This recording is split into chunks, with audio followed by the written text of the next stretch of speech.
So now let's see how we can go ahead and work around with divider block inside of Notion. So over here you can see that the contents right here are stacked together one after another. But what you can actually do is work around with the divider block as well. So to do that, if I can simply go around and let's say for example, press slash on my keyboard right here and type in divider, divider right here, divider, and then this will actually pop up as you can see right here. Click on it and simply you have the divider block right here.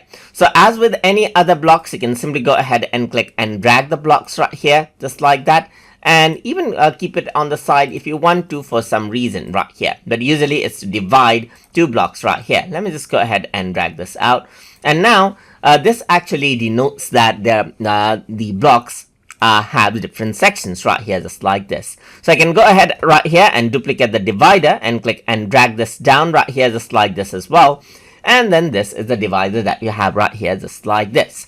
So that is how you can go ahead and work around with the divider block inside of Notion. So hope you guys learned something as always, and as always please like, comment, share and subscribe.